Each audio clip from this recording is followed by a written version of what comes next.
자, 216페이지 그 총설 부분은 그냥 한번 쭉 줄 걸 것도 없고 읽어가고 끝내버리면 돼요. 자, 217페이지로 갑니다. 법 제29조라고 되어 있는데 개업 공인중개사 등의 기본 윤리에 관한 규정이라요. 그렇죠? 그 29조는 1항과 2항으로 되어 있는데 법조문만 갖고 공부를 해도 끝납니다. 밑에 장황하게 설명해 놨지만 큰 의미가 없어요. 자, 그 내용 박스 안에 1항을 봅니다. 누구 및 누구는 개업 공인중개사 및 소속 공인중개사는 그러세요. 그걸 각각 동그라미를 딱 쳐놔요. 그러세요. 중개보조는 빠졌다라는 거죠. 중개보조는 이 29조의 적용을 받지 않는 사람이다. 그래서 전문 직업인에서의 진의할 품위도 유지해야 되겠고, 그러세요. 신의와 성실로서 공정하게 중개 관련 업무를 수행해야 될 의무가 누구한테 있는 거다? 개업 공인중개사와 소속 공인중개사한테 있는 거다. 그 중개 업무를 수행할 수 있는 사람만 지켜야 될 의무라. 보조원은 적용되지 않는다. 그렇게 말고 있으면 돼. 뒷페이지로 갑니다. 그러세요. 큰 2번으로 가면 이제 선량한 관리자로서의 주의 의무 해놨어요. 설관 주의 의무라고도 줄여서 이야기를 하죠. 그래서 해석상의 의무라고 해가 관료안에 보니까 학설과 뭐가 인정한다? 판례가 인정한다. 이 적어놨죠. 그럼 이 말은 성관주의 의무라는 것은 공인중개사 법조문에는 등장한다 안 한다? 안 한다. 그 소리라요. 옛날에 기출문제가 바로 그걸 물었어. 1번부터 무슨 의무 무슨 의무 무슨 의무 해가지고 뭐 지문도 짧아요. 그렇지. 5번까지 딱 내놔놓고 아래 개업 공인중개사의 의무사항 중 법에 명문의 규정은 없으나 판례가 인정하는 의무는 내가 답이 바로 뭐다? 성관주의 의무 찾아라. 그럼 그게 한 문제 탁 튀나온 거예요. 알겠어요? 그래서요 명문의 규정이 판례가 요구하는 의무다. 그 판례가 어디에 소개되어 있느냐 하면은 양갈로 2번에 소개가 되어 있어요. 그렇죠? 그렇죠. 거기에 보면은 이런 말이 있어. 두 번째 줄에 보면 개업 공인중개사와 중개 의뢰인과의 법률 관계는 해놨잖아. 그렇죠? 그 밑에다가 적어요. 그렇죠. 중개 계약 관계는 고리 적어놓는데 그 개업 공인중개사와 중개 의뢰인의 법률 관계는 무슨 계약 관계다? 중개 계약 관계다. 그 중개 계약 관계는 민법상 무슨 관계와 같아? 위임 관계와 같다. 위임하지만 위임도 계약이다, 계약 아니다? 계약이다. 전형 계약 중에 하나죠. 그렇죠. 그래서 우리 위임 계약에 관한 민법 규정 681조에 보면은 무슨 주의 의무가 나온다? 선량한 관리자의 주의 의무가 나오는 거야. 그래서 이 선량한 관리자의 주의 의무는 민법 681조 조문을 딱 보면은 누구의 의무다? 아니, 민법 조문을 딱 보니까 수의민의 의무잖아. 수의민은 이렇게 돼 있잖아요. 수의민의 의무라. 그 수의민이 바로 우리 개업 공인중개사와 같은 입장에 있는 사람이다라는 거죠. 그래서 제가 지난번에 강의할 때 이렇게 도식화 시켜 드렸잖아. 도식화 시켜. 이어서 안 적었구나. 저 앞에 중개계약 할 때 했었잖아요. 그래서요. 도식화. 이 의뢰인과 개업 공인중개사의 관계가 의뢰인과 뭐 개업 공인중개사 관계잖아. 이 중개계약 관계가 민법상 무슨 계약 관계와 같다? 위임계약 관계와 같다. 그런데 위임계약의 당사자는 위임인하고 뭐 수임인이다. 이 수임인의 의무가 민법 681조에 보니까 뭐다? 성관주의 의무가 있다. 그러면 이 사람이 누구하고 같은 입장에 놓여 있는 거다. 개업. 그러면 개업 공인중개사가 봐봐요. 중개 업무를 수행하는 사람 아이가. 중개 업무를 수행할 때 누구처럼 수임인처럼 무슨 주의를 성관주의를 다해가 중개 업무를 처리해라 하는 그게 그 판례야. 알겠습니까? 중개 업무 수행할 때는 무슨 주의를 다해라? 성관주의를 다해라. 누구처럼? 수임인처럼. 그렇게 이해를 하면 된다 이 말이야. 우리 대법원 판례가 그렇게 해석을 하고 있는 거다. 됐죠? 그래서 밑에 알겠어요. 판례 하면서 나와 있잖아. 그렇죠? 판례. 이거는 실전 시험에는 안 나오는 판례예요. 알겠어요? 안 나오는 판례인데 왜 소개해 놨느냐 하면은 알겠어요? 선량한 관리자의 주의 의무 하는 단어의 뜻을 여러분들이 안다 모른다? 지금 모른다라는 거야. 알겠어요? 뭔데? 그럼 성관주의면 단어의 뜻을 조금 뭐다 이해하라고 소개해 놓은 판례라. 그랬어요. 한번 봐봐요. 줄 안 꺼도 돼. 시험에 안 나오니까. 특별한 상황이 발생이 되거나 개업공인중개사의 무슨 능력으로? 통상적인 능력으로 알 수 없는 원인으로 인해 의뢰인에게 피해가 발생했다라면은 개업공인중개사는 성관주의 의무 위반이 있다 없다? 없다. 그러니까 책임을 질 거 있다 없다? 없다라는 소리야. 알겠어요? 그러면 역으로 딱 보면 개업공인중개사에게 요구되는 성관주의라는 것은 무슨 능력을 발휘하면 된다? 통상적인 능력을 발휘하면 되는 거라. 알겠어요? 통상적인. 이 통상적인 단어의 의미는 평균적인 정도의 수준의 개업공인중개사의 능력을 발휘하면 된다라는 소리예요. 알겠어요? 개업공인중개사라는 직업적 신분을 지닌 사람들의 집단이 있을 거다 없을 거다? 있을 거다. 그 사람들의 평균적인 정도의 능력만 발휘하면 되는 정도. 그걸 무슨 주의? 성관주의. 그렇게 이야기를 한다. 알겠어요? 그러면 저는 우스갯소리 이렇게 이야기합니다. 실무에서 중개업 하시는 개업공인중개사분들이 중개업무 수행하는 과정에서 뭐다? 과실이 있었다 해가지고 손해배상 책임을 진다라고 합시다. 그러면 그 개업공인중개사는 무슨 능력이 부족하다? 평균적인 능력이 부족하다 이 소리야. 알겠습니까? 그래 과실이 있었겠지. 알겠어요? 평균적인 능력이 있는데도 불구하고 손해배상 책임을 지었다라는 것은 고의야. 그 고의. 알겠어요? 고의에서 손해 발생시킨 경우도 당연히 책임져야 되는 거잖아요. 알겠어요? 그 다음 219페이지에 가면은 성관주의 의무 위반에 뭐 효과 해놨는데 뭐 효과할 것도 없어요. 밑에 판례 공부하면 됩니다. 알겠어요? 그래서 판례 그 저 위에 제목을 성관주의 의무와 관련된 판례다 해가지고 쭉 다양한 사례들을 소개해놨는데 알겠어요? 뭐 자 4번을 한번 읽어봅시다. 지난 과정 때는 4번을 안 봤을 거예요. 그렇지? 임차인으로부터 임대차 계약의 중개 의뢰를 받은 개업공인중개사가 있어요. 그 사람은 감정평가인이 시가나 차임을 감정하듯이 시세 조사를 하여 이를 설명할 의무까지 있다 없다? 없다. 그랬어요.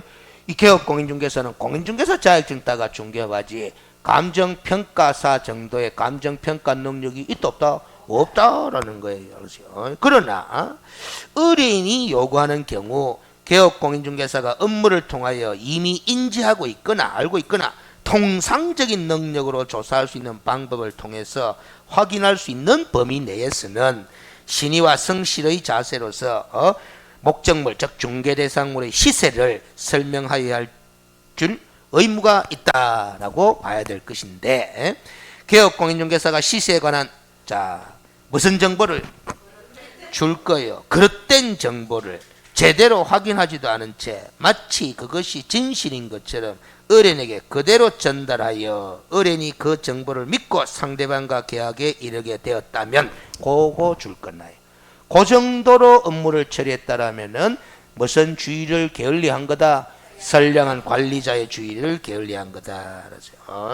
그래서 개업공인중개사는 과실에 따른 책임을 져야 안 된다? 져야 된다라는 소리야. 감정평가사의 능력까지 발행해서 시세를 조사 확인해가 설명해 줄 의무까지는 있다 없다? 없다라는 거예요. 그래서 여러분들이 부동산 학개론 시간에 감정평가 파트 공부할 때 1차적 수준의 감정평가, 2차적 수준의 감정평가, 3차적 수준의 감정평가 하는 용어 들어봤다 안 들어봤다? 아주 안 들어봤나? 그러세요. 1차적 수준의 감정평가는 누가 행하는 감정평가다? 거래 당사자들, 의뢰인들이 행하는 거다 이 말이지. 알겠어요? 2차적 수준의 감정평가는 바로 개업공인중개사가 행하는 뭐다? 감정평가 수준이고 3차적 수준의 감정평가는 뭐? 감정평가사가 능력을 발휘해서 행하는 수준의 감정평가다라는 거야. 그러세요? 그래서 이건 뒤에 가면은 중개대상물에 관한 확인 설명 의무가 나올 거다 이 말이야. 확인 설명할 사항들이 쭉 있는데 거래 예정 금액을 개업공인중개사는 확인 설명해야 한다. 해야 된다. 그 거래 예정 금액을 설명할 때는 2차적 수준의 감정평가 능력을 발휘해서 평가한 금액을 뭐다? 설명을 해야 되는 거야. 알겠습니까? 무슨 소리인지 알겠죠? 그래서 개업 공인중개사의 의견 가격이지. 의견 가격. 알겠어요? 의견 가격. 의뢰인이 제시한 희망 가격하고 개업 공인중개사가 판단한 뭐다 가격하고 종합해서 나온 것이 개업 공인중개사의 의견 가격이잖아요. 그래서 그걸 취득하고자 하는 의뢰인에게 설명을 하는 거다라는 거지. 그래서 그건 거래 가격이 아니고 거래 예정 금액이 되는 거야. 알겠어요? 예정 금액이. 자, 됐고. 다음 볼 때 또 다른 판례들 봅시다. 220페이지에 비밀 준수 의무 29조 봅니다. 저 위에 법조문 보면 돼요. 개업 공인중개사 등은 돼 있죠. 등까지 동그라미 딱 쳐놔. 등하면 누구도 들어가는 거다. 보조원도 들어가는 거다. 말이지. 이 법 및 다른 법률에 특별한 규정이 있는 것을 제외하고는 제외 동그라미 치고 업무상 알게 된 비밀을 누설하여서는 아니 된다. 업무상 비밀 준수 의무가 있다. 말이지. 허용되는 경우도 있다 없다? 있다. 이 법이나 다른 법에서 특별한 규정이 있으면은 비밀 누설돼도 허용이 된다라는 소리예요. 그렇죠? 개업 공인중개사 등이 그 업무를 떠난 후에도 또한 갔다. 떠난 후 동그라미 치면 됩니다. 무덤까지 가지고 가라 이 소리잖아. 그래서요. 그런데 봐봐요. 여러분들이 이 법조문에서 자주 쓰는 그런 표현에 익숙치 않다 보면 또 헷갈하게. 자, 지금 이 법조문에는 개업 공인중개사 등이 그 업무를 떠난 후에도 또한 갔다 해놨잖아. 제가 바꿔 읽어볼게요. 개업 공인중개사 등이 그 업무를 떠난 후에는 그러하지 아니하다. 틀렸다라는 거예요. 알겠습니까? 그러하지 아니하다 하는 거는 준수 안 해도 된다라는 소리잖아. 근데 항상 법조문에는 그러하지 아니하다 하는 게 자주 나오나 안 나오나? 나와. 알겠습니까? 그러니까 출제위원들은 그러하지 아니하다라는 표현에 익숙하다 안 익숙하다? 익숙해서 쓰는 거예요. 근데 우리 학원 선생들은 그런 표현들을 안 써. 알겠습니까? 아까 표현의 차이가 좀 있다. 그런데 이 29조 2항 비밀 준수 의무 규정을 위반하마 처벌받아야 되겠죠? 1년 이하의 징역 또는 1천만 원 이하의 벌금형으로 처벌하도록 돼 있어요. 1년짜리 형사처벌 사유량 1년짜리. 그런데 49조 봐봐요. 이 비밀 준수 의무에 관한 29조 2항 규정에 위반한 자는 자, 줄 것입니다. 피해자의 명시한 의사에 반하여 벌하지 아니한다. 그거 줄 거예요. 피해자의 명시한 의사에 반하여 벌하지 아니한다. 줄 거예요. 그 줄 거는 걸 단어로 어떻게 이야기하느냐. 221페이지로 갑니다. 제일 밑에 가면 양갈로 2번에 무슨 죄? 반의사 불벌죄 동그라미를 딱 쳐놔. 그 반의사 불벌죄가 뭐고 가마 왼쪽에 줄 거는 거 그대로 이야기하면 돼.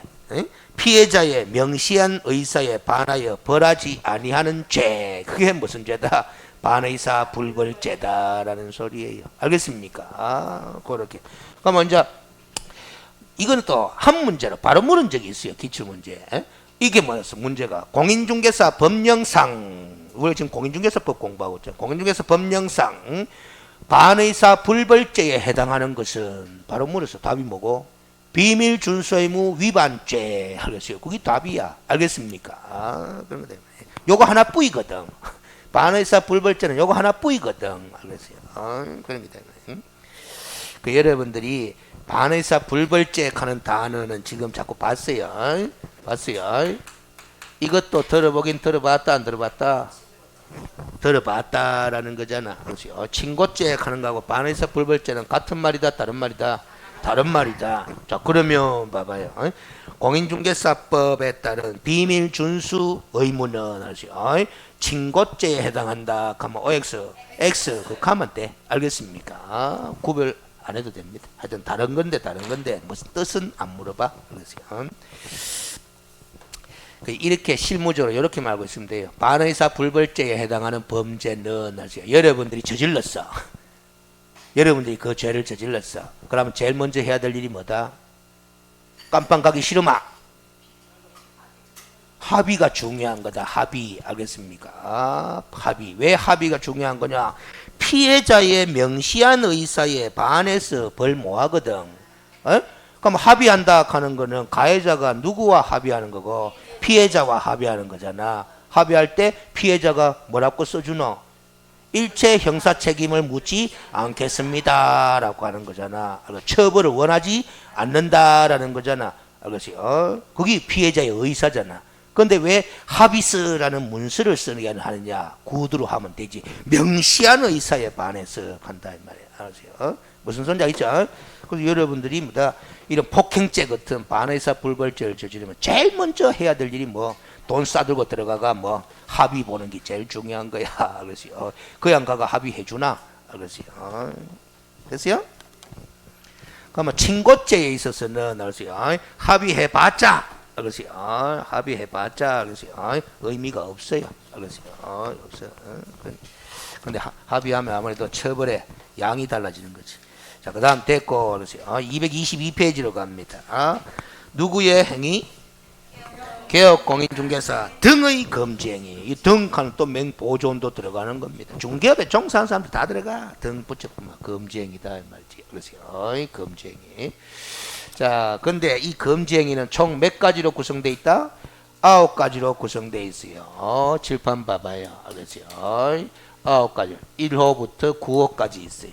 그래서 4개는 몇 년짜리? 1년짜리. 또 5개는 몇 년짜리? 3년짜리. 알겠어요? 이 9가지 전부 다가 형사처벌 대상이야. 1년짜리든 3년짜리든. 그런데 이 9가지 전부 다가 개업공인중개사가 위반하면은 무슨 취소? 상대적 등록 취소. 소속 공인중개사가 위반하면 뭐? 자격정지. 알겠어요? 근데 이건 뭐냐? 잘 들어봐봐요. 개업공인중개사가 이걸 위반하면 상대적 등록 취소라 그랬잖아. 근데 이걸 왜 적어놨냐? 우리 법이 모든 상대적 등록 취소에는 다 무슨 정지 사유된다? 업무 정지 사유 되기 때문에. 그렇죠? 개업공인중개사가 이 금지행위를 위반하면은 형사처벌이 되는 것과는 별개로 등록이 취소되거나 업무 정지를 받을 수 있는 거야. 그렇죠? 무슨 소리인지 알겠죠? 등록이 취소되든지 아니면 뭐 업무 정지를 받게 된다라는 소리야. 그렇죠? 그런 뜻입니다. 그런 뜻. 됐죠? 그럼 아까 자 전속 중개 계약을 체결한 개업공인중개사는 거래정보망이나 일간신문에 정보를 공개해야 될 의무가 있나 없나? 있지. 있지. 그 정보 공개 의무를 위반하면 아까 무슨 취소? 상대적 등록 취소 사유라고 별표까지 했잖아. 그런데 그 상대적 등록 사유도 무슨 사유가 된다? 업무 정지 사유가 돼. 그러면 시험 문제가 이리 나올 수 있어요. 아까 우리가 전속 중개 계약을 체결한 개업공인중개사가 정보망 등에다가 정보를 공개하지 아니한 경우에는 잘 봐요. 상대적 등록을 쓰잖아. 그러니까 등록을 취소할 수 있다 해도 O야. 근데 업무 정지를 명할 수 있다 해도 뭐 O 이렇게 판단하셔야 된다. 아니면 등록이 취소되거나 업무 정지를 받을 수 있다 해도 O열이 된다. 알겠습니까? 모든 상대적 등록시 사유는 업무 정지 사유가 되도록 그렇게 법을 딱 실태를 만들어 놨어. 그건 왜 그렇게 해놨느냐?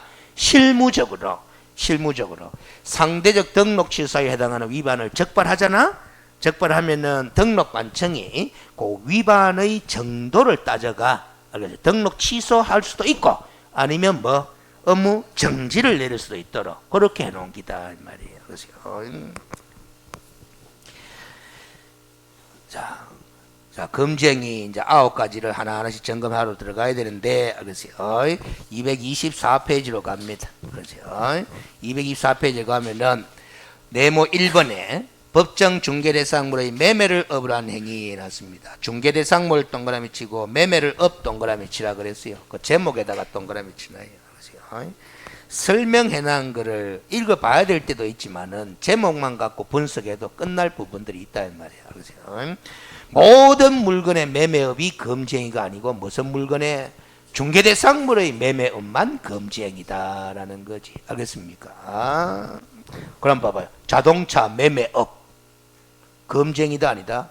아니다라는 거야. 알겠습니까? 맞죠? 자, 근데 제가 주의하라 그랬어요. 뭐 금지행위 아닌 건 맞잖아. 알겠어요? 맞는데 금지행위가 아니다 하니까 자꾸 여러분들 머릿속에 해도 되겠네 이리 나온단 말이에요.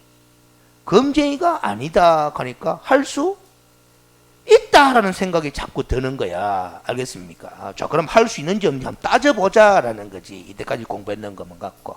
알겠어요? 자, 여러분들이 공인중개사인 개업 공인중개사야. 에?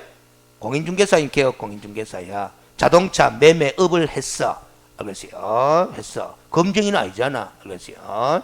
근데 자동차 매매업은 중개업이 아니잖아. 그럼 자동차 매매업 하게 되면 그 겸업이잖아. 겸하는 업무잖아요. 알겠어요? 공인중개사인 개업 공인중개사는 겸업에 제한이 있나 없나? 없잖아. 그럼 할 수 있는 거야. 됐죠? 근데 여러분들이 법인인 개업 공인중개사야. 에? 그러면 자동차 매매업을 했어. 검증이는 아니잖아. 근데 법인인 개업 공인중개사는 겸업이 몇 가지만 6가지로 제한되어 있잖아. 6가지 이외에 다른 영업을 하면 겸업 제한 규정 위반이잖아. 상대적 등록 취소 사유예요. 알겠어요? 그럼 자동차 매매업이 그 6가지에 들어가 있던가? 안 들어가 있잖아. 그럼 뭐 하는 거다라는 소리예요. 알겠습니까? 이게 종합이야, 종합. 알겠어요? 그렇죠? 그 다음, 매매를 한꺼번에 했던 걸 쳤잖아? 이것도 또 마찬가지야. 우리가 앞에서 중개와 중개업을 구별하듯이, 알겠어요? 이게 자꾸 울려서 그래요. 알겠어요? 내일 또 학교 행사가 있어가 자꾸 뭐가 문자 날라온다. 저 보면 중개와 중개업이 다르듯이, 알겠어요? 매매와 매매업도 다른 거다라는 거지. 매매 행위를 금지시켜 놓은 게 아니고 매매를 뭐 업으로 하는 게 금지되어 있다라는 거야. 알겠습니까? 그렇게 이해하면 공부 끝. 알겠어요? 다음 225페이지에 알겠어요? 225페이지에 판례는 지하라 그랬어요. 이거 안 나오는 판례입니다. 시험에는 작자 버리겠어. 네모 2번을 봅니다. 무등록업자인 사실을 알면서 중개사무소 개설 등록 안 하고 중개업을 하는 사람인 줄 알면서 그를 통해서 중개의뢰 받거나 그에게 자기의 명의를 뭐 이용케 하는 행위를 하지 말아라라는 거야. 그렇죠? 무등록 중개업 하는 사람은 3년짜리 형사처벌 대상이에요. 그자와 협력하지 말아라 이 소리잖아. 됐어요? 근데 무등록 중개업 하는 사람인 줄 알았을 수도 있고 뭐 몰랐을 수도 있다라는 거지. 근데 그 알면서라고 돼 있잖아. 동그라미 딱 쳐. 그러면 모르고 협력했어. 검쟁이다 아니다? 아니다라는 거야. 알겠습니까? 모르고 협력했는 거는 검쟁이가 아니다. 또 생각합니다. 모르고 협력한 거는 검쟁이가 아니니까 그럼 모르고 협력하는 건 괜찮겠네 하면 또 된다 안 된다? 안 되는 거예요. 알겠습니까? 모르고 협력해가지고 알겠어요. 누구인가 손해를 발생시켰다라면 민사상의 책임 져야 된다? 져야 되는 거예요. 알겠어요? 자, 그래서 이렇게 법 공부를 하다 보면은 이런 불법에 관한 개념이 있어야 되는데 뭐냐면은 제가 지금 강의할 때 검쟁이가 아니다, 검쟁이가 아니다 자꾸 하잖아. 그렇죠? 지금 우리가 검쟁이 33조 규정을 공부하고 있어요. 그럼 검쟁이가 아니다 하는 말은 33조 위반이 아니다라는 소리야. 알겠습니까? 33조 위반은 아니라도 14조 위반이 되면 결국 하나 뭐하나? 뭐하는 거잖아. 그렇죠? 아까 법인인 개업 공인중개사가 자동차 매매업 하는 거는 33조 위반은 아니지만은 14조 겸업제한 규정 위반이 되는 거예요. 알겠습니까? 하여튼 검쟁이가 아니다 하는 말은 몇 조 위반이 아니다? 33조 위반이 아니다. 이렇게 받아들여야 된다. 자꾸 할 수 있네 이렇게 생각하지 마. 그 다음 226페이지로 갑니다. 세 번째 검쟁이 사례, 정려, 그 밖에 어떤 명목 동그라미 칩니다. 알겠어요? 돈의 명칭을 어떻게 붙이든지 간에 보수 또는 실비를 초과하여 초과 동그라미, 금품 동그라미, 사례금을 받든 뭐 답례품을 받든 어떤 명목으로 더 받을 수 있는 보수 또는 실비 이외에 다른 금품을 받으면 된다 안 된다? 안 된다라는 거예요. 알겠습니까? 이해됩니까? 금품 하는 거는 금전만 말하는 것이 아니고 물건도 들어가는 거다. 그래서 그렇게 이야기하면 돼. 그러면 개업공인중개사가 의뢰인으로부터 받을 수 있는 명목의 금품은 중개 보수하고 뭐하고 실비뿐이야. 알겠습니까? 자, 근데 주의할 거는 중개 보수와 실비는 중개 업무에 대한 대가예요. 알겠어요? 중개 업무. 중개 보수는 중개 업무에 대한 보수다 이 말이에요. 알겠어요? 그럼 중개 업무가 아닌 업무, 소위 컨설팅 업무, 컨설팅 업무에 대한 대가는 중개 보수라고 한다, 안 한다? 안 한다라는 거예요. 자, 그러면 여러분들이 공인중개사인 개업 공인중개사라. 알겠어요? 중개 업무도 하고 무슨 업무도 한다. 컨설팅 업무도 한다. 알겠어요? 그럼 컨설팅 업무 수행해주고 받는 보수가 있다라면은 그건 중개 보수라고 안 그런단 말이야. 그 말은 32조에 따른 보수가 아니다 이 말이에요. 그러면 이 규정에 적용을 받는다 안 받는다? 안 받는다라는 소리야. 알겠습니까? 이 3번 규정은 중개 업무와 관련해서 사례, 정리 어떤 명목으로도 보수 또는 실비를 초과해서 받지 말아라 라는 소리야. 그러세요. 됐습니까? 자, 그래서 밑에 판례들이 쭉 소개되어 있는데, 그래서요. 소개되어 있는데, 동그라미 1번에는 두 번째 줄에 소정의 보수를 초과하는 때 그거 줄 거예요. 그래서요. 그 사례비나 수고비 원래 받으면 안 되는데, 받았다 하더라도 이 판례는 소정의 보수를 초과하면 위반이고 초과하지만 않는다면 뭐다? 위반이 아니다. 이렇게 본다라는 소리. 알겠어요? 자, 그 다음에 알겠어요? 동그라미 2번으로 가봐요. 세 번째 줄에 초과하는 액면 금액의 당좌 수표를 교부받았다가 그것이 사후에 부도 처리되었다. 중개령에 그대로 반환된 경우에도 그거 줄 거예요. 그래도 금지행위다 아니다? 금지행위다라는 거죠. 알았어요? 결국 부도 처리되거나 반환했을 경우에는 돈 번 거 있다 없다? 없어도 받은 사실이 있나 없나? 있으니까 금지행위가 성립되는 거야. 그래서요. 그런 판례입니다. 그 다음에 3번은 금품이죠. 품. 그래서요. 금전 이외의 물건. 그래서요. 고가의 미술품이나 차량 등을 받는 행위도 가액이 법정 보수 한도를 초과하면 위반이다 아니다? 위반이다라는 판례. 그래서요. 227페이지로 갑니다. 동그라미 4번 봐봐요. 순가 중개 계약하는 단어가 보이지? 그렇죠? 네 번째 줄에 봐봐요.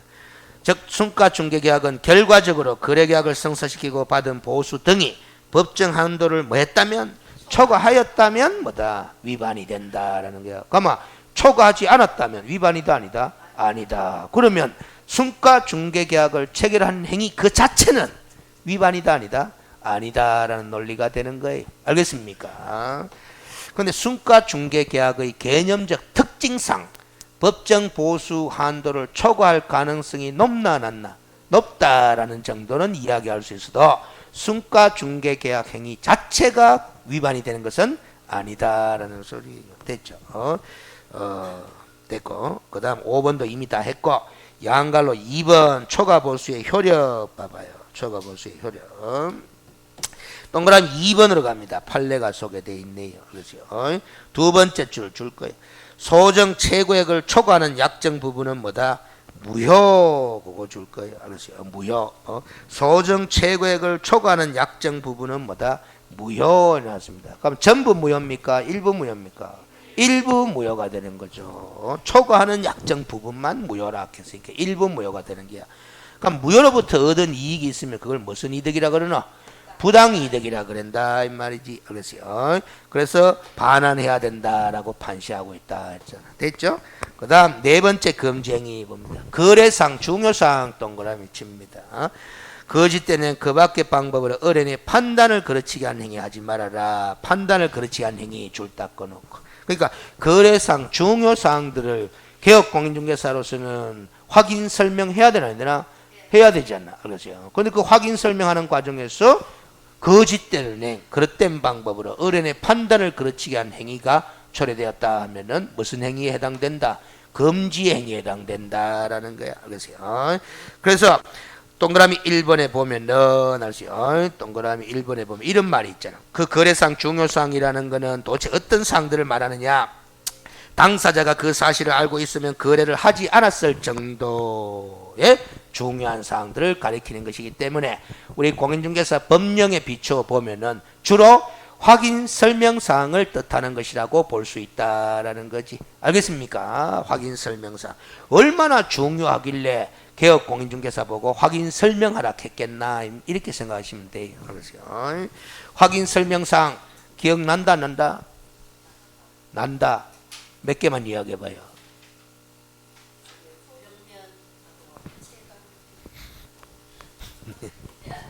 맞지. 자, 자꾸 반복해서 읽으세요. 조금 이따 나올 겁니다. 알겠어요? 몇 가지 1번부터 번호가 쭉 나오는데 뭐 기억 안 나나? 9번까지 쭉 나오는 거 알겠어요? 1번부터 9번까지 쭉 나오는 거 알겠어요? 그래서 그 9번까지 나왔지만은 그 열거된 게 아니고 예를 들어 놓은 거기 때문에 거기에 안 적혀져 있어도 거래상 중요사항으로 볼 수 있으면 다 개업공인중개사는 확인 설명해야 한다. 해야 된다. 그렇게 설명했잖아. 9가지 쭉 알겠어요? 눈앞에 어른어른거리는 정도는 돼야 돼요. 알겠어요? 소재지다, 지목이다, 면적이다, 건축물의 구조다, 용도 등과 같은 중개대상물에 관한 기본적인 사항, 소유권, 지상권, 전세권, 지역권, 임차권 등 중개대상물의 권리관계에 관한 사항, 거래 예정 금액, 중개보수 실비의 금액, 알겠어요? 그 산출 내역, 그리고 토지 이용 계획, 공법상 이용 제한 및 거래 규제에 관한 사항, 그렇죠? 수도, 전기, 가스, 뭐 난방, 열공급 설비 등 뭐 중개대상물의 시설물의 상태에 관한 사항, 각종 시설물, 그리고 벽면, 바닥면, 도배 상태, 그렇죠? 그 다음에 또 뭐 일조, 소음, 진동 등 환경 조건에 관한 사항, 그 다음에 도로, 대중교통수단과의 연계성, 그렇죠? 이런 입지 조건에 관한 사항들이에요. 그렇죠? 그리고 또 뭐 권리를 취득함에 따라 부담해야 될 조세에 관한 계략적인 사항, 그렇죠? 자, 그 다음, 그래서 동그라미 2번의 판례를 보면은, 두 번째 줄에 중개대상물의 가격 등에 관한 사항들 해놨잖아. 그것들도 거래사항 중요사항으로 볼 수 있다라는 것이 법원 시각이다. 그럼 뒷페이지, 양가로 2번에 그런 거래사항 중요사항에 대해서 의뢰인의 판단을 그렇지 않은 행위 하지 말아라라는 거잖아. 하지 말아라 그러잖아. 그래서 동그라미 2번 판례로 가봐요. 읽어보겠습니다. 매도 의뢰 가액에 비하여 무척 높은 가액으로 매수 중개 의뢰인에게 부동산을 매도하고 그 차익을 취득한 행위나 매도 의뢰 받지 않은 부동산을 매수하라고 결정하여 소유자에게 매매 대금을 전달한다는 명목으로 거래 대금을 편취한 개업공인중개사의 행위에 대해서는 거래상 중요사항에 대해서 의뢰인의 판단을 그렇지 않은 행위로 볼 수 있다. 그런 판례라. 알겠어요? 매도 의뢰 가액, 의뢰인이 제시한 의뢰 가액, 거래상 중요사항이다, 이다, 중요사항이다라는 거잖아요. 그렇죠? 그 다음, 됐고, 그러세요. 양갈로 3번으로 갑니다. 판단을 그렇지 않은 행위 나왔는데, 그러세요. 첫 번째 줄 끝에 한번 봐봐요. 소송 계류 중인 사실 또는 중요한 결함 등 의뢰인에게 당연히 알려주어야 할 사항을 알리지 않는 행위. 이런 것도 의뢰인의 판단을 그렇지 않은 행위. 그래서 이 의뢰인의 판단을 그렇지 않은 행위는 주로 확인 설명 과정에서 일어날 가능성이 많아요. 그렇죠? 그 다음에 뭐 다 필요 없고 됐어. 자, 오른쪽으로 갑니다. 229페이지에 양갈로 4번에 보면은 손해 발생 요부 해놨는데 요부 하는 거예요. 꼭 검증이가 성립되기 위해서, 지금 검증이를 공부하고 있는데 검증이가 성립되기 위해서 또 의뢰인에게 손해가 꼭 반드시 발생되어야만이 검증이가 성립되느냐, 그걸 따져보자라는 거지. 알겠어요? 자, 그래서 두 번째 줄에 봐봐요. 줄 거 봐요. 검증의 성립에 의뢰인의 손해 발생을 요하지 않으며 해놨잖아. 그렇죠? 그래서 금지된 거짓된 은행을 하면 곧바로 위법 행위가 돼서 처벌 대상이 된다. 그래서 의뢰인이 손해를 안 입었다 하더라도 의뢰인의 판단을 그렇지 않은 행위가 존재한다면 검증에는 성립된다, 안 된다? 된다라는 거지. 그래서 그렇게 이해를 하시면 돼. 그 다음 지금까지 봤던 네 가지가 바로 여기라. 그럼 몇 년짜리고? 1년짜리라는 거다 말이지. 그렇죠? 지금까지 봤던 4번까지가 몇 년짜리? 1년짜리. 그렇죠? 1년짜리. 그러면서 상대적 등록지수 사유이 되는 거야. 그런데 지금부터 볼 5번부터 9번까지는 몇 년짜리 볼 거다? 3년짜리 볼 거다라는 거예요. 그래서 229페이지 5번 관계법령에서 양도 알선 등이 금지된 동그라미 치고 부동산의 분양, 임대 등과 관련된 정서 등 동그라미 칩니다. 매매, 교환 등을 중개하거나 중개 동그라미 칩니다. 중개하지 말아라는 거예요. 매매를 동그라미 칩니다. 자, 몇 가지가 금지되노? 두 가지가 금지되는 거야. 중개도 하지 말고 매매업도 하지 말아라라는 거지. 근데 개업공인중개사인데 중개도 하지 말아라라는 소리예요. 왜 중개도 하지 말아 하냐? 정서기 때문에 하지 말라는 거야. 그 정서가 어떤 정서냐? 다른 법에서 관계법령에서 양도 알선이 허용해놨다, 금지해놨다. 금지해 난 정서들이다라는 거지. 알겠습니까? 그럼 도대체 어떤 정서들이 그런 정서들이 있느냐? 그 동그라미 1번으로 내려가 봐요. 응? 읽어볼까요? 그 정서라 하면 부동산을 우선적으로 공급받을 수 있는 뭐 지위를 가리키는 정서들이다라는 거라. 부동산을 우선적으로 공급받을 수 있는 지위. 그렇죠. 그 정서를 가진 사람은 정서 안 가진 사람에 비해서 우선적으로 부동산을 공급받을 수 있도록 인정하고 있는 그런 정서들이다라는 거지. 알겠습니까? 그럼 그런 정서들을 거래를 허용하면 왜 될까? 우선권이 뭐다? 필요 없는 사람한테 넘어가 버리잖아요. 알겠어요? 그래서 관계법령에서 양도할선을 금지시켜 놓을 수밖에 없는 거다. 그걸 개업공인중개사가 나서가 중개하지도 말고 그 정수에 매매업도 하지 말아라 하는 거야. 그래서 대표적인 예로 입주자 저축 정서 뭐 주택 상환사채 뭐 그런 걸 확인해서 쭉쭉쭉쭉 적어놨잖아. 알겠어요? 안 외워도 돼요. 알겠어요? 그 여러분들 청약통장 이런 거 양도 알선 허용이 된다 안 된다? 안 된다 하는 거는 실무적으로도 다 경험해가 알잖아. 알겠어요? 그걸 개업공인중개사가 나서가 중개하지 말아라라는 소리야. 알겠어요? 그럼 우리가 아파트 분양권 가는 거 앞에서 공부했잖아. 동호수가 특정된 아파트 분양권 가는 거 중개대상을 공부할 때 했잖아. 그 분양권도 정수다 정수 아니다? 정수인데 분양계약서 아닙니까? 분양계약서 정수는 정수인데 요 5번에서 말하는 관계법령에서 양도할선이 금지된 정수에 속한다 안 속한다? 안 속한다라는 거야. 알겠어요? 그런 거는 오히려 뭐다? 중개대상물에 해당하는 거다라는 거지. 알겠어요? 장래 건축 예정인 건축물로서. 그럼 자, 그러면 됐고, 알겠어요? 됐고. 됐습니다. 뒷페이지로 갑니다. 알겠어요? 뒷페이지. 그래서 그 표 하나 있죠? 표에 보면 넣어놨어요. 왼쪽에 한번 봐봐요. 왼쪽에 1번에 아파트 및 상가 분양권 해놨잖아? 그렇죠? 그리고 도시정비법상 뭐 입주권은 뭐다? 중개 대상물이다 이렇게 나왔잖아. 그러면 이 아파트 및 상가 분양권이나 도시정비법상의 입주권이라는 이 정서는 지금 금지되는 정서에 속한다 안 속한다? 안 속한다 그 소리야. 그런데 오히려 중개 대상물이다 해놨잖아. 그렇죠? 그러면 이런 정서들 아파트 분양권에 해당하는 이런 정서들을 매매업을 하마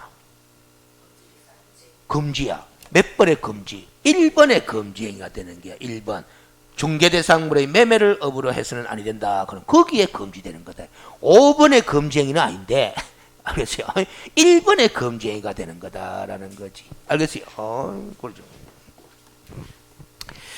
자, 그 다음에 양갈로 3번에 관련 정서가 아닌 것은 중개 가능하다 해가 대표적인 예로 분양권이 나왔잖아. 그렇죠?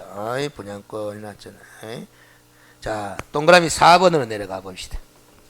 도시 및 주거환경정비법 이걸 줄여서 뭐 도시정비법이라고 위에서 적어놨는 뭐인데 규정에 따라 무슨 계획인가? 관리처분 계획인가를 받으면 종전주택은 입주권으로 뭐가 된다? 전환된다 해놨습니다. 그 말은 관리처분 계획인가를 받은 입주권 있죠? 관리처분 계획인가를 받은 입주권은 중개 대상물에 해당하는 입주권이다. 그런 소리가 되는 거야. 알겠어요? 그런 소리. 그래서 이러한 관리처분 계획의 인가로 인하여 취득한 입주자로 선된 지위 즉 입주권은 양도할 수 있는 금지된 정서에 해당하지 않고 아파트에 대한 추천기일에 신청을 하여 당첨이 되면 아파트의 분양 예정자로 선진할 지위를 가리키는 데 불과한 입주권은 다른 것으로서 중개 대상물에 해당하여 이를 중개하더라도 금지가 아니다. 놨어요.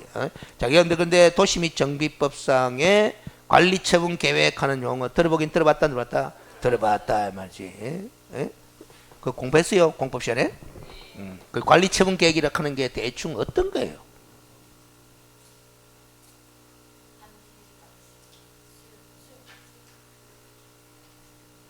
관리처분 계획에 담겨져 있는 내용의 핵심이 뭐고 그거 갖고 이제 조합원들 사이에 말썽이 많잖아요. 여러분들 도시 및 주거환경 정비 사업이라 하는 게 결국 정비 사업이라 하는 거는 핵심이 이거잖아. 바꿔주는 사업이야. 바꿔주는 사업이야. 뚜꾸바 헌집줄게 세입도 하고 뭐 이런 사업이거든. 알았어요. 그러면 누구한테는 뭐 주고 누구한테는 뭐 주고 이런 내용을 담고 있는 게 뭐다? 관리처분 계획인 거야. 알겠어요? 그게 관리처분 계획이야. 그 관리처분 계획을 통과시키려고 하면 조합은 총회해야 된다 이 말이야. 그럼 총회에서 뭐다? 불만이 많다 많아. 누구한테는 좋은 거 주고 나한테는 나쁜 거 주는 거 말씀이 많은 거야. 그 관리처분 계획 인가받기가 쉽지 않아요. 그것 때문에 사업이 계속 지연되는 거다 이 말이지. 알겠어요? 그러면 소위 실무적으로 떠나서 법적으로 관리처분 계획 인가를 받았다라면은 알았어요? 받았다면 그 다음부터는 그 인가받은 입주권은 거래가 가능하다 불가능하다? 가능하다. 관리처분 계획 인가 받기 전에 입주권은 거래 불가능해요. 알겠어요? 무슨 말인지? 그럼 관리처분 인가를 받은 다음에 그 입주권은 중개 대상물인 입주권이야. 그렇게 이해를 하시면 된다. 물론 실무적으로 가면 또 동호수 추첨 절차 거치긴 거쳐야 되지만 알겠어요? 자, 231페이지 이미 공부를 다 판례들도 해버렸어요. 그러세요. 여섯 번째 검증에 갑니다. 중개 의뢰인 동그라미, 직접 거래 동그라미, 쌍방을 대리 동그라미 치면 됩니다. 자, 직접 거래를 금지하고 있기는 있는데 누구와의 직접 거래를 금지하고 있을 뿐이다. 중개 의뢰인과 직접 거래를 금지하고 있을 뿐이다. 그러면 중개 의뢰인이 아닌 자와 직접 거래. 중개 의뢰인이 아닌 자와 직접 거래는 검증이가 아니다라는 소리예요. 알겠습니까? 자, 제가 개업공인중개사인데 제한테 집을 팔렸고 의뢰해온 사람이 있어요. 그 집 내가 살게 개뿔이. 그러면 내가 누구와 거래했노? 의뢰인과 거래했잖아. 개업. 그럼 검증이가 되는 거예요. 알겠습니까? 무슨 제? 근데 의뢰인이 아닌 자의 집은 개업공인중개사가 사도 된다 안 된다? 된다. 개업공인중개사도 부동산 거래해야 되지. 자기도. 알겠어요? 의뢰인과는 거래하지 말아라. 그러면 저 사람이 나의 의뢰인이냐 아니냐? 의뢰인이냐 아니냐는 무슨 관계 있느냐 없느냐 따져보면 된다. 중개계약. 중개계약 관계가 저 사람과 내 사이에 존재하느냐 안 하느냐 그걸 보고 판단하는 거예요.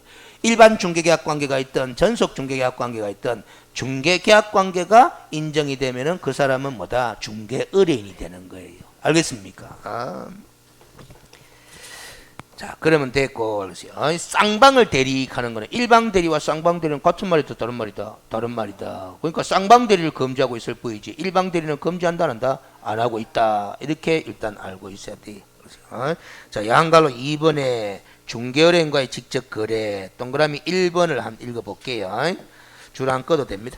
직접 거래란 중개의뢰인과의 직접 거래란 개업공인중개사 등이 본인 소유의 중개대상물을 누구에게? 중개의뢰인에게 직접 매도 임대하거나 의뢰인이 의뢰한 중개대상물을 개업공인중개사 본인 명의로 매수 임차하는 것을 뭐 중개의뢰인과 직접 거래라고 하는 거다. 그러세요. 자, 명심합니다. 직접 거래가 금지, 직접 거래가 금지 이렇게 공부하지 말고 그 앞에다 단어 하나 붙여. 중개 의뢰인과 직접 거래 금지, 중개 의뢰인과 직접 거래 금지 이렇게 자꾸 익히세요. 실수하지 말고.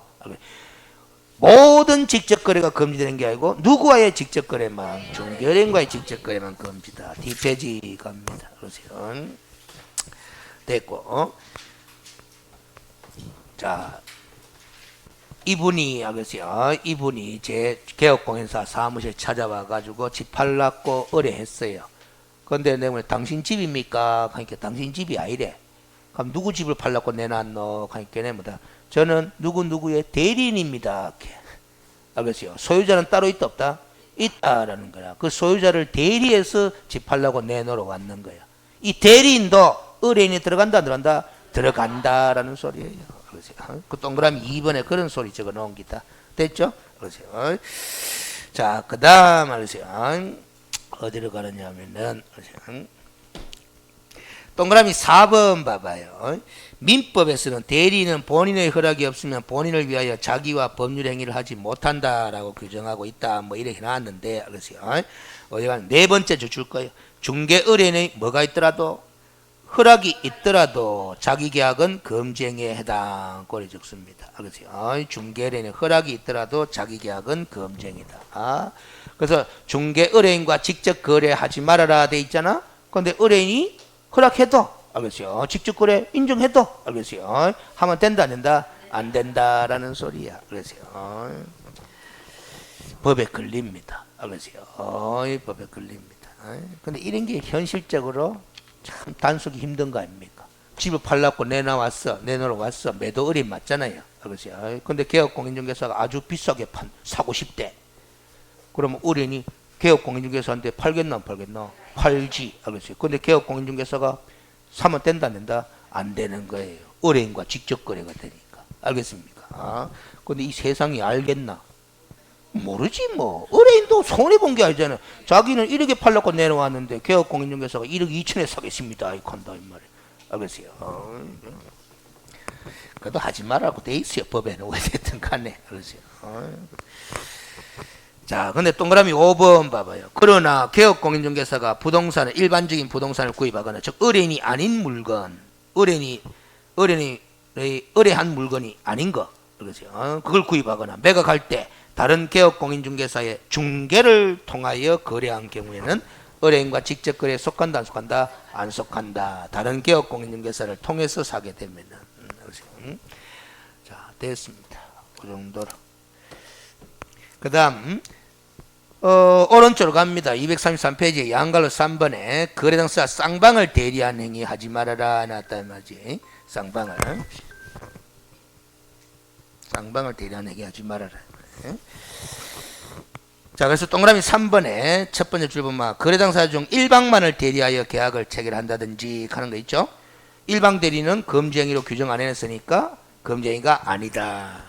그 다음 거래계약이 체결된 이후에 이행행위 업무 처리만을 쌍방 대리하는 것은 금지행위 위반이 아니다. 자, 이행행위 그 거래계약 체결 이후에 중도금 지급이나 잔금 지급이나 소유권 이전 등기 과정에 관여할 때는 쌍방 대리해도 된다 된다라는 소리입니다. 그래서 거래가 성사되기 위한 과정에서의 쌍방 대리는 금지하고 있지만 거래계약이 이루어지고 난 이후에 계약의 이행 업무에 있어서는 쌍방 대리를 금지하고 있지 않다. 그렇게 이해하시면 돼요.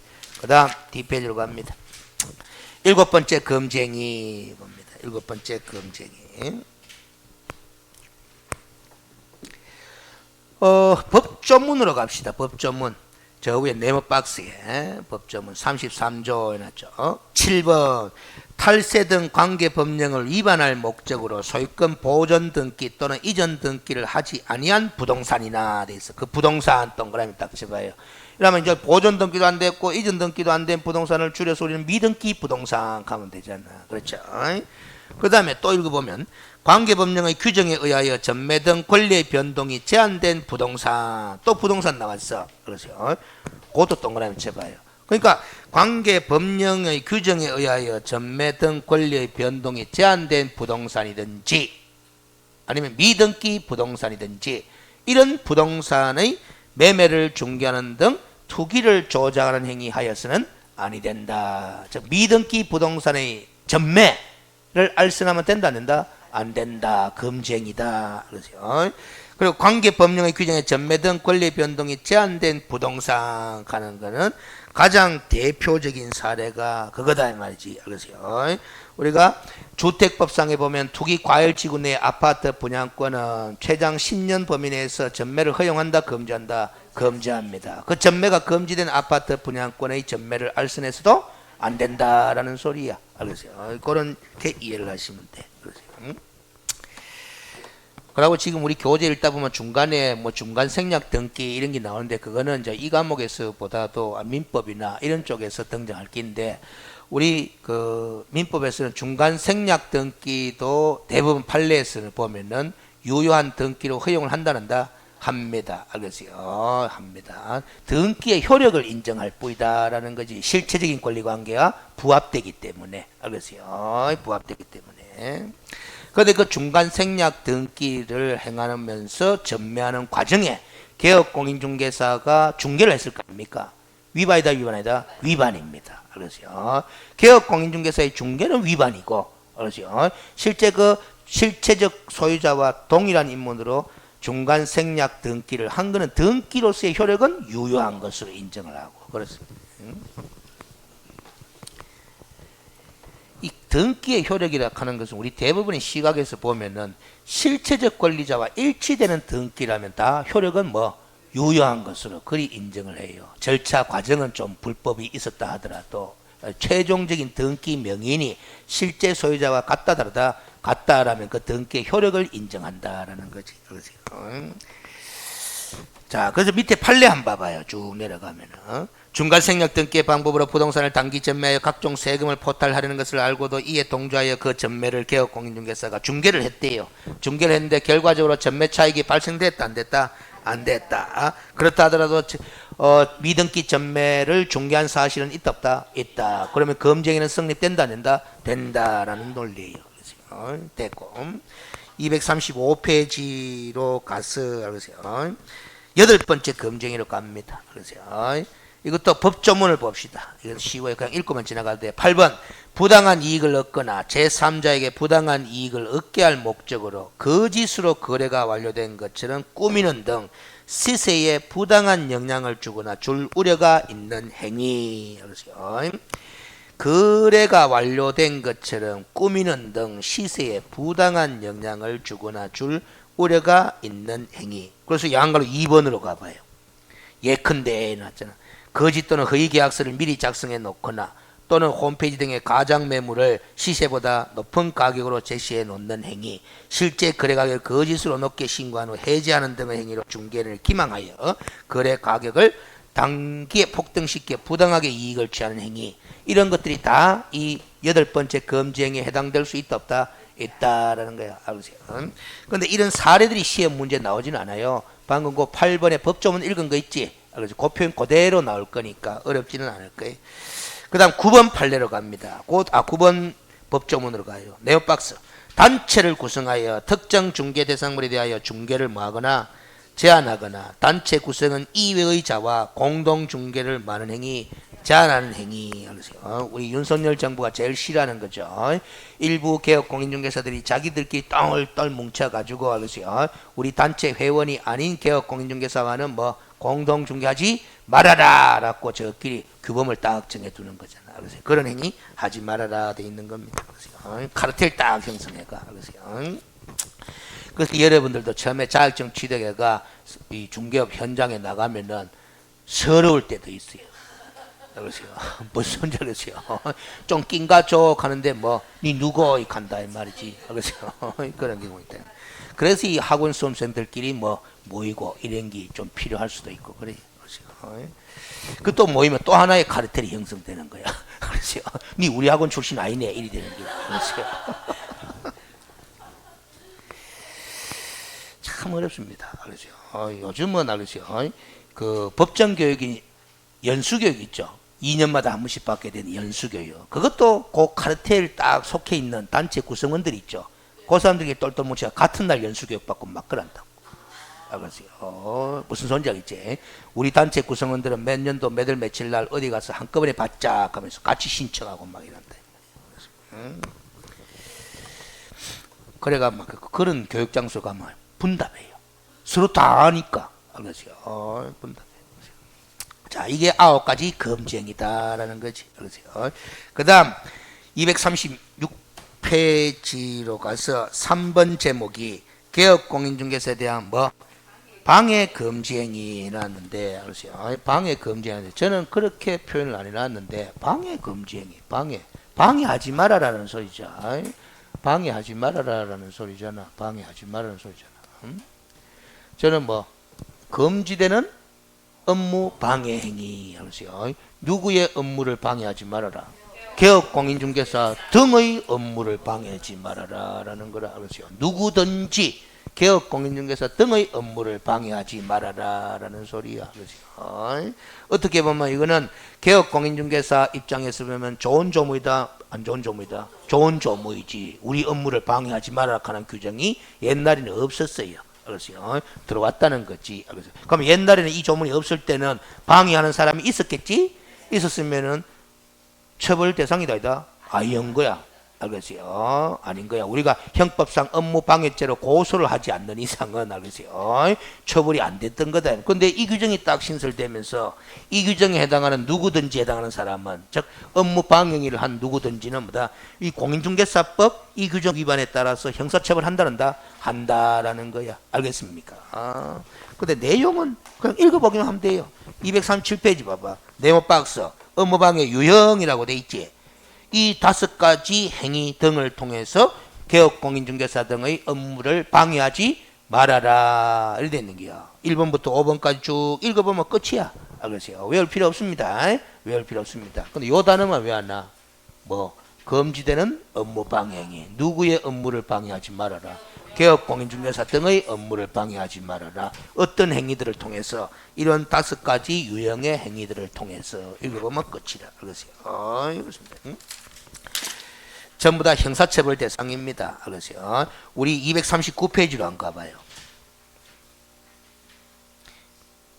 239페이지에 보면은 알겠어요? 양갈로 2번에 보면 3년 이하 징역 또는 3천만 원의 벌금형 있지. 알겠어요? 거기에 6번부터 한번 봐봐. 6번부터 10번까지 쭉 한번 봐봐. 6번부터 10번까지. 그러세요. 이런 것들이 6번부터 10번까지가 전부 다 뭐다? 이거라.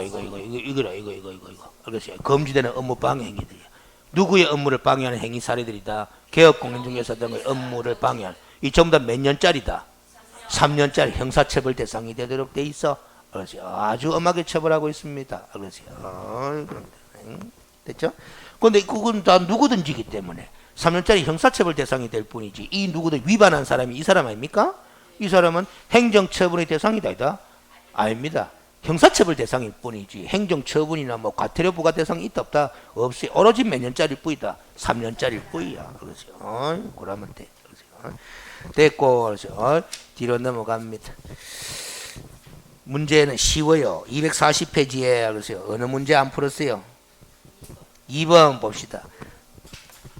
2번 공인중개사 법령상 몇 년짜리 3년짜리에 처해지는 개업공인중개사 등의 행위가 아닌 것은 개업공인중개사 등의 행위가 아닌 것은 물었으니까 이거 묻는 건 아니네. 이거는 요 사람이 위반하는 거잖아. 그렇죠? 개업공인중개사 등의 행위가 아닌 것은 이났다 이 말이지. 그러세요. 한눈에 2번이 팍 돌아버린다. 법정 중개 보수를 초과해서 받는 행위 검증이 맞지? 몇 년짜리고? 1년짜리야 이거. 그 문제는 몇 년짜리? 3년짜리 아닌 걸 물었다 이 말이지. 그러세요. 이 34매네. 재작년이네. 그러세요. 재작년이네. 그러세요. 재작년은 운수 대통했네. 왜냐하면은 이 지금 1번부터 5번까지 소개해 놓은 거 있잖아요. 이게 전부 다 금지행위 9가지에 속하는 거가 안 속하는 거가? 속하는 것들이잖아. 그렇죠? 이걸 이렇게 형사처벌을 묻는 문제를 냈다는 것은 금지행위를 묻는데 3년짜리가 아닌 걸 찾아라 이걸 물었다라는 것은 금지행위의 내용을 묻는 문제가 아니다라는 소리예요. 그럼 금지행위의 내용을 묻는 문제가 또 나왔느냐? 안 나온다 이 말이에요. 금지행위와 관련해서 2문제, 3문제가 일이 안 된다 이 말이에요. 골고루 내야 되기 때문에. 그렇죠? 이건 단순히 형사처벌 위반 시에 처벌 내용만 외화가 있으면 고마 쉽게 맞추는 문제가 되어버린다. 그런데 판례들이 많이 소개되어 있었잖아. 금지에 관련 판례를 묻는 문제가 나오면 지문도 길고 그렇죠? 어려워지는 문제가 된다. 자, 241페이지에 중개대상물에 관한 무슨 의무? 확인 설명 의무 났어요. 확인 설명 의무. 먼저 칠판 딱 보고 쉬었다 갑시다. 그렇죠? 칠판을 봐봐요.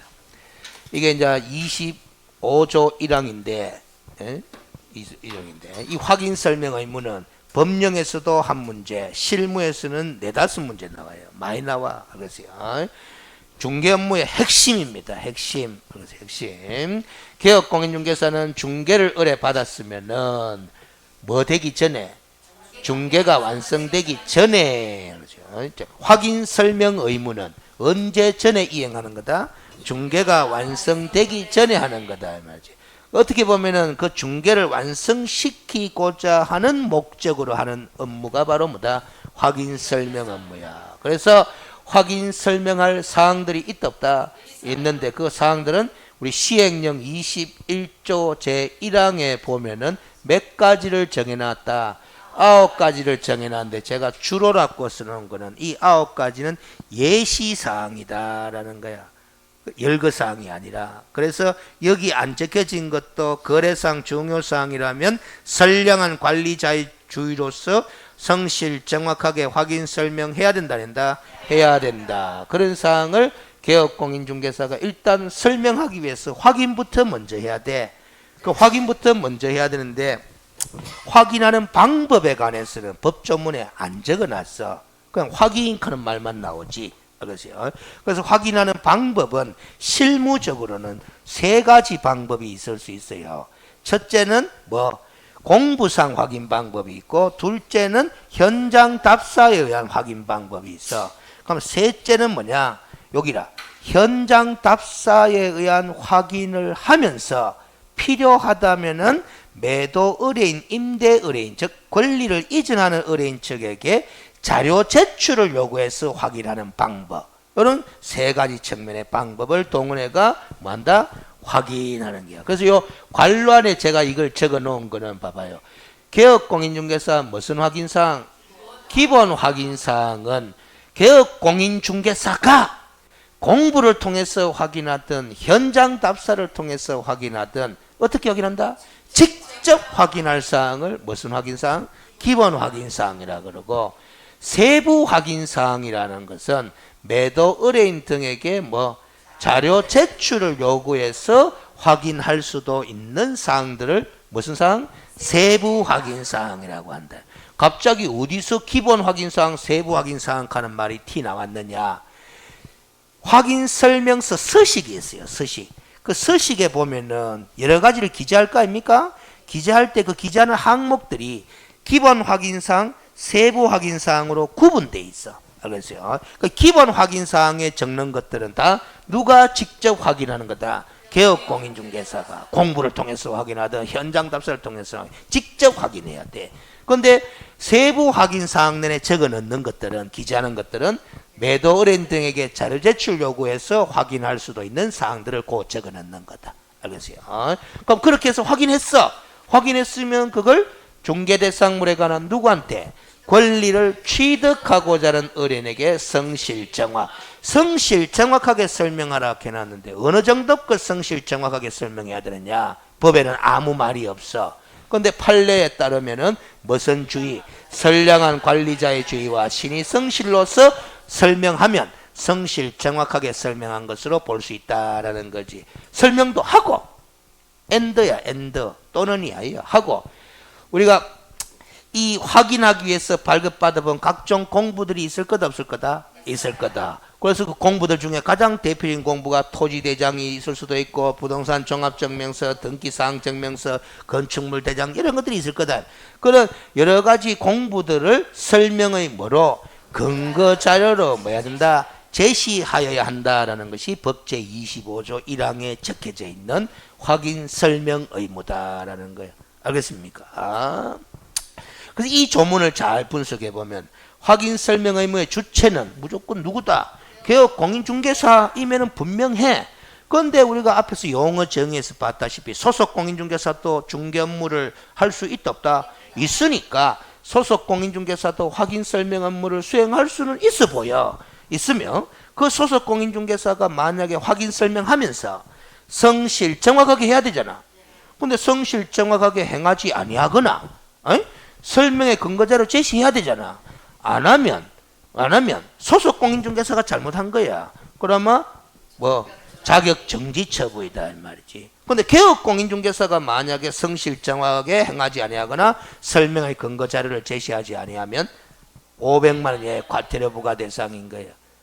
위반 내용은 똑같은데 개업 공인중개사가 위반하니까 500만 원 과태료, 소속 공인중개사가 위반하니까 자격 정지 처분 대상이 되어 있다 이 말이에요. 알겠어요? 요거는 시험에 잘 나와요, 제재가. 알겠어요? 확인 설명 의무 위반했을 때 소속 공인중개사의 경우는 자격정지, 개업 공인중개사의 경우는 500원 과태료. 이건 잘 나와요. 옛날 법에는 이 개업 공인중개사도 업무 정지였는데 법이 바뀌었어. 500만 원 과태료다라는 거지. 그러세요. 그리고 이 25조의 2 가는 거 이거는 그냥 읽고만 지나가면 되는 게야. 한번 봐봐요. 개업공인중개사는 중개업무 수행을 위하여 필요한 경우에는 중개의뢰인에게 주민등록증 등 신분을 확인할 수 있는 정표를 제시할 것을 뭐 할 수 있다?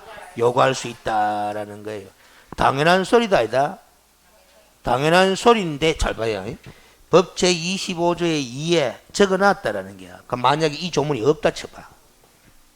없다고 쳐봐 법에. 옛날에는 없었어요. 없던 시절에 없는 시절에 이 문장이 시험 지문에 나오마. X야 X. 법의 내용이 아니기 때문에. 근데 지금은 뭐다? 법에 명시해 놨기 때문에 나오면 O 하면 된다 이 말이야. 그래서 그리고 옛날에 법에 안 적어놨을 때는 출제자들이 이런 말을 함부로 못 써. 시험 지문에. 그래서 또 과감하게 썼다 하더라도 X 캡으면 돼. 세상에 그런 법이 어딨노 하면 돼. 알겠어요. 여러분들 X 하고 놓고 알겠어요. 법조문에 없을 때 하면 된다 이 말이야. 알겠어요. 근데 최근에 법이 개정된 거는 알겠어요. 작년 12월 17일에 된 거요. 모바일 주민등록증을 포함한다 하는 게 여기 들어온 거야. 그래서 주민등록증 등 신분을 확인할 수 있는 정표를 제시할 것을 요구할 수 있는 거는 상식으로도 맞죠? 근데 그 주민등록증 모바일 신분증을 요구할 수도 있다 없다? 있다라는 거야. 모바일 신분증. 휴대폰에 가등기죠 여러분들. 그렇죠? 가등기입니다. 그렇죠? 모바일 신분증이나 이런 뭐 카드 신분증이나 효력은 똑같습니다. 그렇죠? 그렇게 여기 확인 설명 의무에 관한 기본 틀이야. 그렇죠? 쉬었다가 교재 또 쭉 넘어갑시다. 바쁘다.